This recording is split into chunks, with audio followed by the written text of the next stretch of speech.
मीनू जी के पास आती हूँ कि मीनू जी, खबर बड़ी आपके हिसाब से क्या है? डोनाल्ड ट्रंप की ये तस्वीर तरनजीत संधू के साथ, या फिर मोदी जी का टाइम्स मैगजीन की 100 इन्फ्लुएंशियल लोगों की लिस्ट से बाहर होना? बड़ी खबर क्या है यहाँ पर? तरनजीत संधू को की तस्वीर डोनाल्ड ट्रंप ने अपने साथ पोस्ट करके क्या आज मोदी जी को और बौना नहीं बना दिया?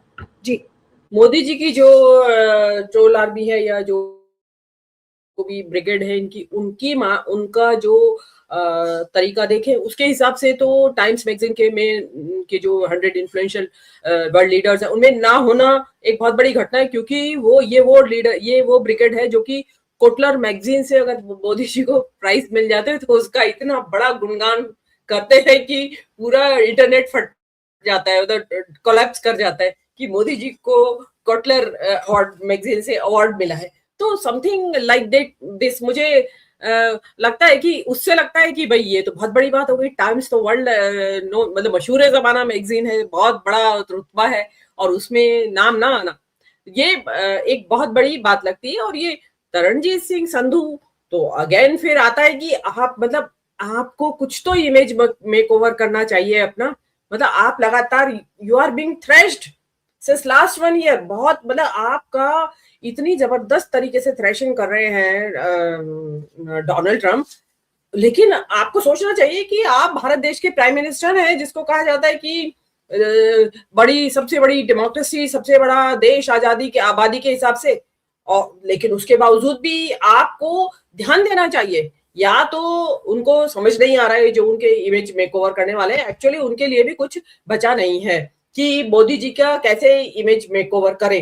तो उसके लिए आपको जो परफॉर्मेंस भी तो चाहिए ना लीडर की, मतलब वहां पे कुछ होगा तभी तो वो मक्खन निकालेंगे उसमें से, वहां कुछ बचा ही नहीं है। अब आप देखिए ना, मोदी जी का बात हो रही है कि चौथी फेल है और ये खी करके हंसते, वो देखिए इंटरनेट पे कितना वायरल हुआ, मिलियंस ऑफ मिलियंस लोगों ने उसको देखा, मजा किया और सराहया उसको कि yes he is like that only. तो और आपकी चौथे से छठे नंबर की अर्थव्यवस्था पे अब आप आ गए हैं।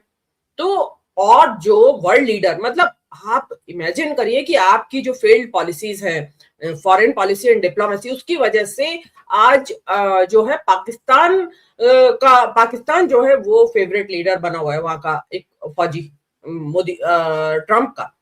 और देखिए ट्रंप का फेवरेट लीडर बनना इसलिए मायने रखता है कि देखिए अभी भी आप माने या ना माने, लेकिन निर्विवाद रूप से एक महाशक्ति, सबसे बड़ा बॉस है वो इस टाइम दुनिया का। तो वहां पे अगर पाकिस्तान के लोग, जो कि लेजिटिमेट वहां की सरकार भी नहीं है, वो जबरन बैठी हुई वहां सरकार है, और वहां पे एक फील्ड मार्शल है, वो जनरल से फील्ड मार्शल बन गया है ऑपरेशन सिंदूर के बाद। और ऑपरेशन सिंदूर सबसे बड़ी बात, वहां से आपने जो गिराना अपने आप को शुरू किया, एक्चुअली तो ये ट्रंप आपकी जान का दुश्मन इसीलिए बना हुआ है।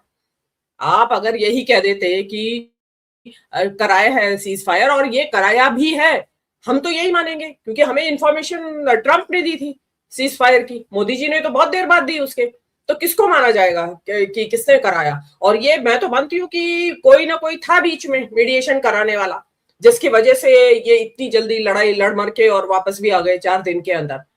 ऐसा तो ये चीज जो है, ये सोचे, ये टाइम मैगजीन में आए या ना आए, वो एक एक मैं ये कहती हूँ कि चलिए बहुत सारे लीडर्स नहीं आए हैं, उसमें बहुत सारे लीडर्स का नाम नहीं है, जैसा कि अभी अंकित बता रहे थे कि पुतिन का नाम तो जरूर होना चाहिए अगर शी जिनपिंग का है तो पुतिन का नाम भी नहीं है, तो एक सोचने वाली बात है। लेकिन मोदी जी इस टाइम्स मैगजीन के जो इन्फ्लुएंशियल लीडर की लिस्ट है उसमें 4 बार आ चुके हैं, 2015, 2016, 2020 एंड 21। 4 इयर्स में मोदी जी इन्फ्लुएंशियल लीडर की लिस्ट में आए हैं वर्ल्ड। तो अब ऐसा 21 के बाद जो बात आ रही है कि क्या हुआ ऐसा, इसका मतलब आपका ग्राफ नीचे गिर रहा है। लोगों को जो कहते हैं ना, कि मुझे ऐसा लगता है कि असलियत सामने आना शुरू हो गई है इनकी, कि जो कुछ था वो एग्जॉस्ट हो गया सब कुछ, और इन्होंने अपने आप को एक्सपोज भी इतना ज्यादा किया मीडिया में, मतलब एवरीवेयर, इलेक्ट्रॉनिक मीडिया में, खासकर प्रिंट मीडिया में भी आप देख ही लीजिए, जहां भी मतलब उससे पता चला कि ये तो मोदी जी तो, मतलब एक चीज ये सबसे बड़ी सामने आई कि उनको तो एक ऑब्सेशन है कैमरा से, मतलब इतना ज्यादा वो कैमरा की नजर में रहना चाहते हैं कि सामने आने वाले को भी हटा देते हैं उसके सामने से, कि कोई बीच में ना आए मेरे और कैमरा के।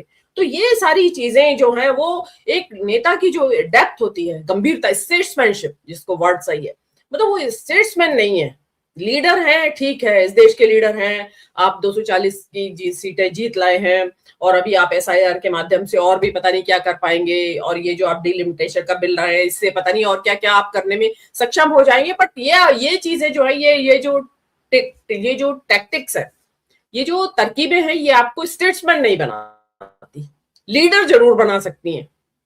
तो आप, लेकिन आपको स्टेट्समैन बनेंगे और बन सकते हैं, इंडिया के जो लीडर हैं उनके अगर तो ये काबिलियत होनी चाहिए। आप ईरान के नेता लीडर बन रहे हैं, क्यों बन रहे हैं? उनका नाम क्यों आ रहा है इरानियन लीडर्स का? उन्होंने वही लीडर लाइक क्वालिटीज दिखाई हैं अपने इस क्राइसिस के। कितना भयानक क्राइसिस है उनके लिए, एग्जिस्टेंशियल क्राइसिस है उस देश के लिए, लेकिन उसकी लीडरशिप जो है वो मतलब उनके इवन जो उनका जो चॉइस ऑफ वर्ड्स भी है, जो भी बोल रहे हैं या लिख रहे हैं, वो कभी एक इधर से उधर वर्ड नहीं हो रहा है, बड़ा मेजर्ड जो भी स्टेटमेंट देते हैं। तो उससे लोगों के दिमाग में एक बनी है, तस्वीर बनी है उस देश के लीडरान की, उसके बारे में बात हो रही है। अब लोग खोज खोज के ईरान की सिविलाइजेशन और जो हिस्ट्री है उसके बारे में खोज खोज के पढ़ रहे हैं कि भाई क्या था, ये कौन थे ये लोग जो हमारी नजर में नहीं आए, और अब समझ भी आ रहा है लोगों को। तो आपको मेहनत करना पड़ता है, ये नहीं है कि आपने 300 सीटें जीत ली और आप प्रधानमंत्री बन गए और उसके बाद आप बच्चों वाली बातें कर रहे हैं, गले पड़ रहे हैं, मतलब जबरदस्ती गले पड़ रहे हैं वर्ल्ड लीडर्स के। उनमें वेस्टर्न वर्ल्ड में तो बहुत ही इस मामले में बहुत रिजर्व होते हैं वो लोग। तो हम, हो सकता है एशियन लीडर्स को हो ये गले पड़ने का कि ये हमारे माना जाता है भी गले मिलते हैं, अच्छा माना जाता है, मिलते वो भी हैं, लेकिन उनके यहाँ सीमा है कि इन लोगों से मिलेंगे गले, वर्ल्ड लीडर से कोई नहीं मिलता गले। ठीक है, मैं मीनू जी अब क्या कहेंगी कुल मिलाकर, अब मोदी जी क्या चाहकर भी अपने आप को रिवाइव नहीं कर सकते, या आपको लग रहा है कोई उम्मीद बची है गोदी मीडिया में या फिर उनकी PR मशीनरी में? क्योंकि ये एक तरीके से PR मशीनरी की भी ध्वस्तीकरण है। मोदी जी के जो एडवाइजर्स हैं वो क्या उनको एडवाइस दे रहे हैं, सलाह दे रहे हैं, वो सारी स्ट्रैटेजीज एक तरीके से फेल कर रही हैं। कितना भी उठाने की कोशिश करिए, लेकिन मोदी जी अब भले ही बहुत बड़े बड़े डंके बजाने की कोशिश करें, लेकिन हकीकत इस समय सबको समझ में आ रही है।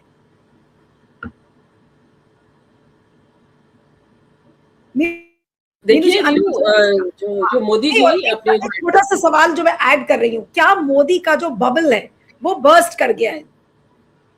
या जो आपने कहा, मुझे उसमें काफी कुछ नजर आ रही है, आपकी बात में काफी कुछ सच्चाई नजर आ रही है। देखिए मोदी जी जो है अपने सलाहकारों की, जो एडवाइजर्स की आपने बात की, उनकी सलाह इसमें तो ले सकते हैं कि आपको कौन सा ड्रेस पहनना है, पल्लू कैसे लेना है शॉल का, आपको वहां डमरू कैसे बजाना है, समथिंग, मतलब जो उनका जो जो जो जो आउटर अपीयरेंस है।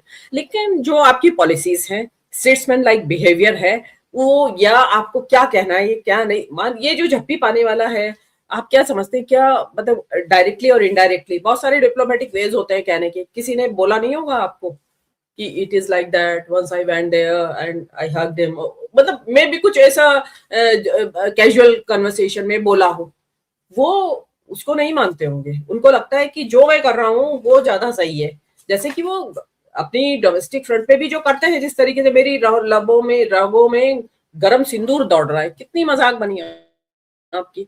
मतलब आप भले ही जोश भरना चाह रहे थे, लेकिन एक गरम सिंदूर दौड़ा दिया आपने, जो फैटल हो सकता है अगर गरम सिंदूर आपकी नसों में दौड़ रहा है।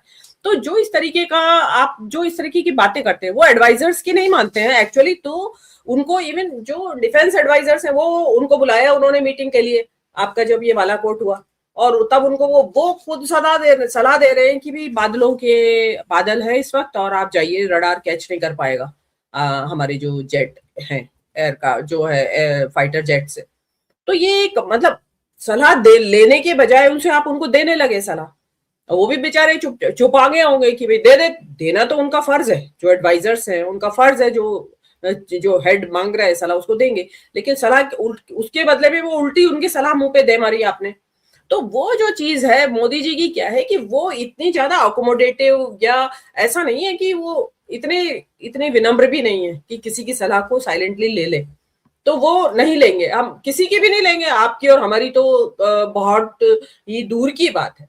लेकिन जिस पोजीशन में वो रहे, जिस ताकत के साथ वो, उन्होंने दो टर्म तो काफी ताकत के साथ वो, काफी स्ट्रेंथ थी उनकी, नंबर्स को भी देखे तो उस दौरान वो बहुत कुछ कर सकते थे। लेकिन जैसा अभी पाशा साहब ने कहा कि हिंदू मुस्लिम, और एक अपने जो प्रेडिसेसर्स हैं नेहरू, गांधी, मतलब एवरी टाइम 24/7 आप उन्हीं को कोसते रहते हैं। इवन मतलब देश में मजाक बन गया है कि भाई हर चीज के लिए नेहरू जिम्मेदार है, आप क्या बात करें इससे आगे। तो उनको नैरेटिव जो स्टेट्समैन, मैं बार बार कह रही हूँ कि स्टेट्समैन लाइक उनका नैरेटिव रहता है। अभी वो जो मेक्सिको की जो क्लॉडिया हैं, क्लॉडिया एग्जैक्टली उनका पूरा नाम मुझे ध्यान है ना, आई एम फर्स्ट नेम है, वो उनका नाम आया है इन्फ्लुएंशियल में। ऐसा थोड़ी है कि वो बहुत बढ़िया तरीके से गवर्न कर रही है, वहां भी चल रहा है वही ड्रग्स का धंधा, लेकिन उन्होंने ट्रम्प को सामने वो अपना स्पाइन सीधी रखी उन्होंने, जो मैक्सिको की जो लीडर है।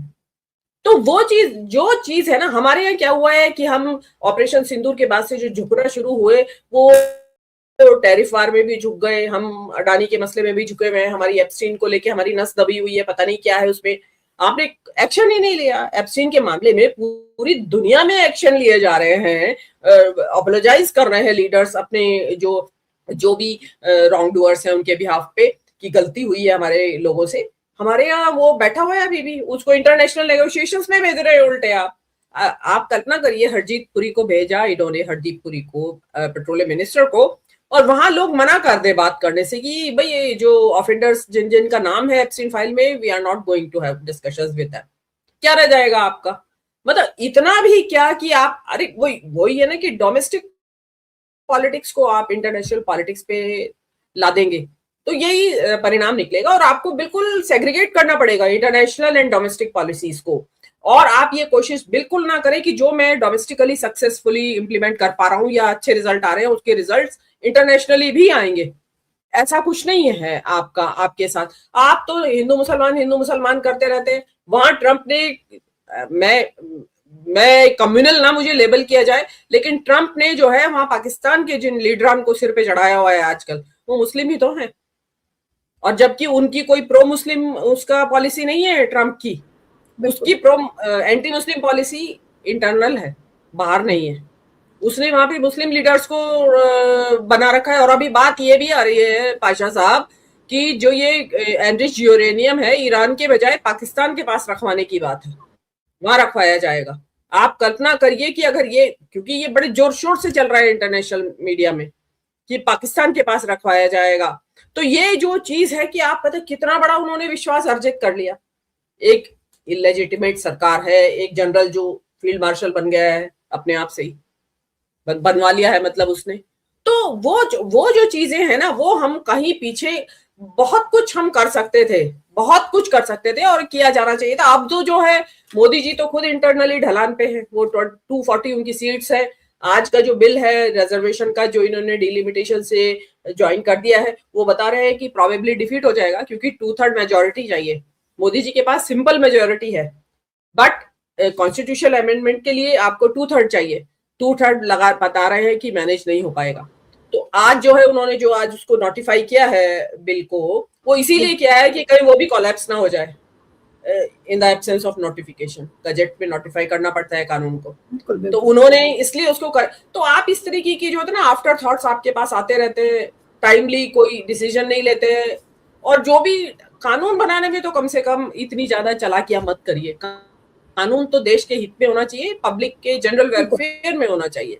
तो बहुत सारी चीजें हैं नीलू, लेकिन लास्ट मेरा यही कहना है कि भाई ढलता सूरज ढलते ढलते ढल जाएगा, ये मेरा मोदी जी के लिए कहना है। अब कब ढलेगा, लेट्स वेट फॉर।